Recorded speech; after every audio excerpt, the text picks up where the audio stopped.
కాంగ్రెస్ పార్టీకి మాజీ ఎమ్మెల్యే కోనేరు Konappa good bye చెప్పారు. గత ఏడాది మార్చి 6న సీఎం రేవంత్ రెడ్డి సమక్షంలో ఆయన కాంగ్రెస్ లో చేరారు. నియోజకవర్గంలో పార్టీ విభేదాల నేపథ్యంలో పార్టీ మారినట్లు తెలుస్తోంది. ఇకపై తాను ఏ పార్టీలో కాకుండా స్వతంత్రంగా ఉంటానని స్పష్టం చేశారు. బీఆర్ఎస్ నేత ఆర్ఎస్ ప్రవీణ్ చేసిన వ్యాఖ్యల వల్లే గతంలో బీఆర్ఎస్ ను వీడినట్లు ఆయన తెలిపారు. బీఆర్ఎస్ కేసీఆర్ ను తాను ఎప్పుడూ విమర్శించలేదని స్పష్టం చేశారు. తాజాగా జరుగుతున్న గ్రాడ్యుయేట్ ఎన్నికల్లో బీఎస్పీ అభ్యర్థిగా మద్దతు ప్రకటించారు.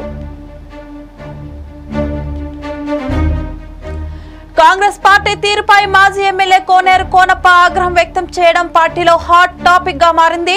కాంగ్రెస్ పార్టీ దొంగల కంపెనీ అంటూ ఆయన వ్యాఖ్యలు చేశారు. 75 కోట్లతో మంజూరు చేయించిన ఫ్లైఓవర్ ను క్యాన్సిల్ చేయడంపై కోనప్ప అసంతృప్తి వ్యక్తం చేశారు.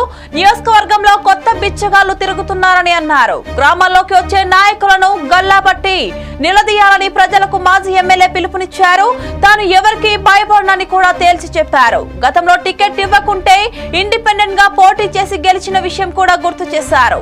సీఎం ను కలిసి చాలా సార్లు ఫ్లైఓవర్ పూర్తి చేయాలని చెప్పినా స్పందించలేదని ఆయన ఆవేదన వ్యక్తం చేశారు.